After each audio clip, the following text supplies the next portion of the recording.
Have you ever wondered why, even as an adult, you sometimes feel unsafe, unseen, or alone with your emotions, as though no one's really there to comfort or guide you?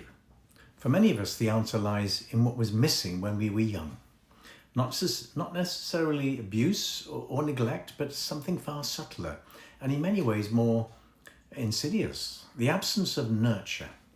A nurturing parent is someone who gives more than care. They offer connection, a deep emotional attunement that says, I see you, I understand you, and I'm here for you. They model containment, boundaries that make you feel safe. They embody both warmth and strength, the gentle embrace and the firm hand that says, I love you too much to let you hurt yourself. When that kind of nurturing is missing, we don't just grow up feeling unloved, we grow up without an internal model of safety. And that lack can echo through our adult lives, in our relationships, our self-worth, and even our sense of identity. Now, here's the crucial point. It's not about blame. It's not our parents' fault when they couldn't give what they themselves never received. But that doesn't mean the need disappears. It just gets buried, waiting for us to meet it ourselves. So the question becomes, how can we as adults give ourselves what was once missing? How can we become the parent we always needed? Well, let's start with awareness. You can't heal what you can't see or don't understand. The absence of a nurturing parent often shows up in subtle ways: harsh self-talk, people-pleasing, chronic anxiety, or that deep emptiness that never seems to fill.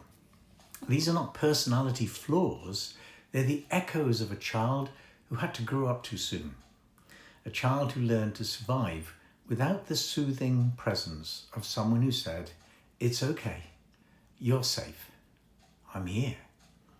So the first act of healing is to bring awareness to that younger part of you, the part that still waits for someone to care.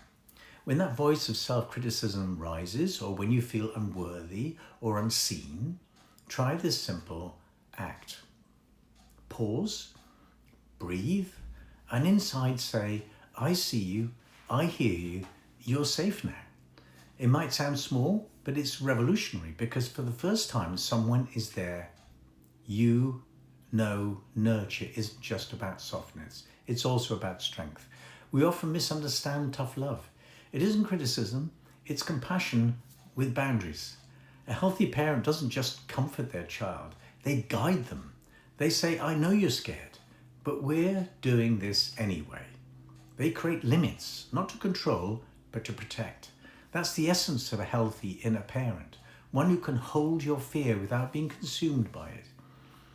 You might say to yourself, I understand why you're anxious, and I've got you, but I'm also going to help you take that next step.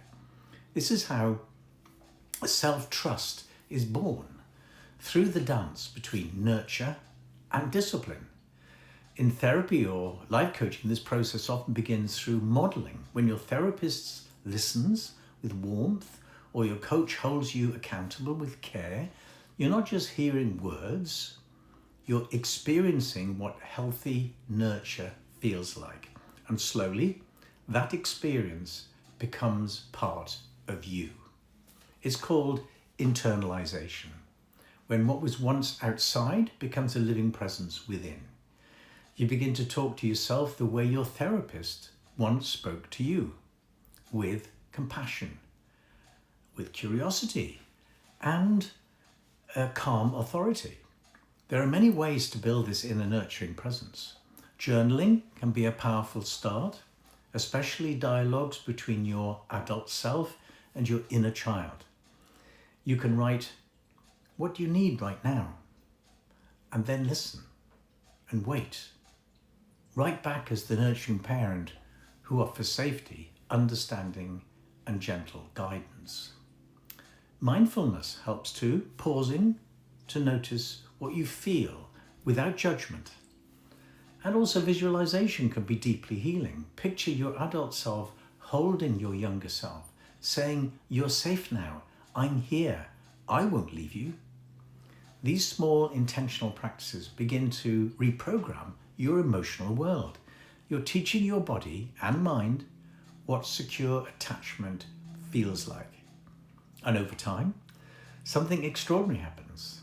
The inner child begins to trust you. The inner critic starts to soften. And your nervous system, that old system built on survival, learns that safety can now live inside you.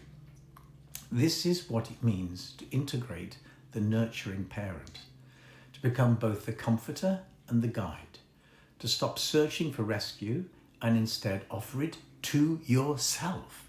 You become the one who is missing. And from that place of inner safety, you can finally build the kind of connection with others that once felt impossible. Because here's the reality. You cannot receive nurture from others until you've learned to give it to yourself. Once you do, everything changes. Your relationships, your resilience, your sense of belonging. You no longer live from emptiness, you live from wholeness, from need, but now fulfilled. So if you grew up without a nurturing parent, know this, it's not too late. You can rebuild what was missing. You can learn to care for yourself in the way you always needed. And when you do, you don't just heal the past, you create a new future. One where you live not from survival, but from self-love, purpose, and peace. If you'd like help developing your nurturing parent, visit my website, book a free discovery call. Let's see what's possible.